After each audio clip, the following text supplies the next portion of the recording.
Let's talk psychology. You're 7 years old and your brother or your sister is 10 years old. And you're both sitting at the back of your dad's car as he drives you to school one day. You turn around the corner and the scene of a very serious accident has just happened. In fact, your dad is forced to stop, to come out and try and help. You can see people running all around. It's mayhem. One of the cars is about to be engulfed in flames. So your dad rushes there to grab the occupants of the car before the car blows up. There are dead bodies on the floor everywhere. Blood splatter on the concrete. It's the very first time that as a child, you've ever come close to seeing what death looks like. It moves you deeply. And every day your father drives you to school, you remember that spot where it happened. You get flashbacks of that fateful day. It's made an impression on you. Now you're 12 years old. Your parents are arguing one morning. And before you know it, they're sitting you and your sibling down and telling you that they're getting a divorce. The house is going to be sold and you and your sister are going to live with your mom, whilst your dad will get visitation rights maybe once a week. But to you as a 12-year-old, your family seems broken. You're traumatized by the divorce. You start acting out in school, causing mayhem everywhere, missing class, and your mom then decides, oh no, she's had enough. She sends you off to a very strict boarding school where they teach you serious discipline. You know what that means. But you feel broken inside. You then meet a friend, a fellow student, and you both get along so well. She's calm. She helps you get through life's little challenges. You develop this lasting friendship throughout the school year. You finally both graduate, promising each other how you will both take over the world. But then, on her way back home, finally from university, her bus overturns and she dies instantly. The only best friend you've ever had. Now you're 40 years old, all grown up. More experiences have come and gone daily, but your life still feels empty. You're not happy with your job. You hate your boss. You can't get a partner, someone to love you. Your bills are piling up every day. Life seems like a mess. And so you decide, I'm going to see a psychologist. Twice a week, an hour session each time, £150 a pop, without fail. You lie down on his 2,000-pound three-seater sofa and tell him what a mess your life has been. Why? Why are you doing that? Because life happened to you and you didn't like it?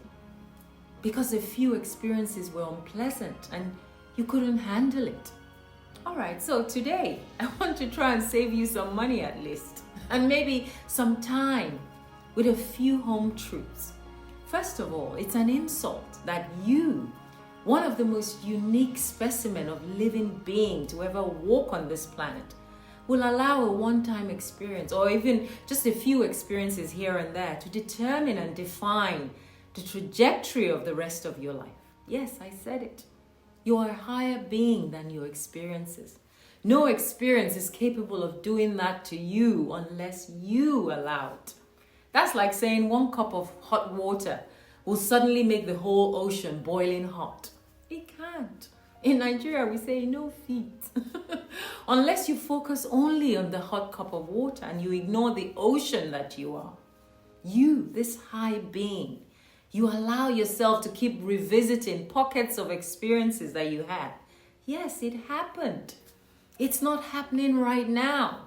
How you felt back then can be recalled if you keep pressing rewind like a movie and playing the same scene over and over again. When will you finish watching that movie then? You keep revisiting it and even paying for it. Paying to bring back painful memories so that what can happen? To convince yourself that it shouldn't have happened? But it did. Who promised you anything else? When you got here, did you bring a list that says, oh, this must not happen to me. I don't like it. That should happen to me. I love it. No. No one promised you anything. So ladies and gentlemen, I know this may sound cruel, but it's your fault that you stored it inside and you won't let it go. And you're the only one that can purge and flush it. No amount of seeing a shrink on his couch will resolve it. No prescription medication can change a past event that you experienced. Only you can decide when to stop torturing yourself. Nothing happened to you. You're still here. You were just privy to some things that happened in the past. And that's called reality. How many things does your eyes experience daily? So how can one thing that you saw be the main focus of your entire adult life, that you keep revisiting it? Who eats a meal that gave them a stomach ache and then they keep going back for the same food? Give me that same food every day. It's you who must say, oh, this meal didn't sit well with me the last time. I've got to let it go. The only reason you let past experiences keep affecting you and your present moment is because you didn't let it go. When outside events happen to us, they come in and they make an impression. We bring it in. We let it pass through, and naturally, if we don't resist, it would just pass right through us. We will learn the lesson and move on. And we would even forget about it. How many of you remember sitting down in your mother's kitchen and eating when you were 3? Do you know what you ate? That was an experience as well.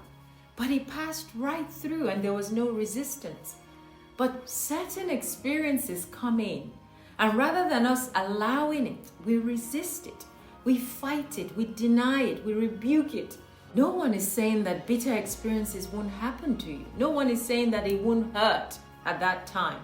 We're simply saying that if there's no resistance, then you'll know that it's not happening right now. And so it shouldn't hurt your present moment right now. Only that you keep fueling it and giving it life and control over you. And you wonder why the present moment is a reflection of how you felt in the past. You are still living in the past. It's our ego that likes to keep us in this victim mode and use it as an excuse for how our life is turning out. Can you handle yourself when bitter experiences come your way? Can you let it pass through you with a calm, centered mind? The same way that you drive past trees and white lines on the ground every day. You're not seeing a psychologist for that and saying, oh, those trees made me feel somehow. Because what you are saying to the universe is, I disagree with all the forces of the universe that came together to bring me this experience. I didn't want it. I didn't ask for it. It didn't feel good. Not then, not now. And my life isn't great because I had those experiences that I didn't want. Boo-hoo. If that's what you're saying, well, good luck, because your psychologist will build a house with your money. Life is happening to you. But with every stage of your growth and your maturity, you will then realize that life is happening for you. And you must take every experience and use it for your spiritual growth. Just because the experience is uncomfortable does not mean it's not valuable. There's no growth in staying on the same energetic level as the things that made you unhappy. And then you keep honing on it every day, twice a week, as if you want to revive them. Those moments are gone now. So why the resurrection? When you think like this, you will be more open inside, so that everything coming in, whether good or bad, will simply pass through you without resistance or the need for you to cling to them. There's no better expression about your past experiences than these simple words. Just let it go. So until next time, be good to yourself. Bye for now.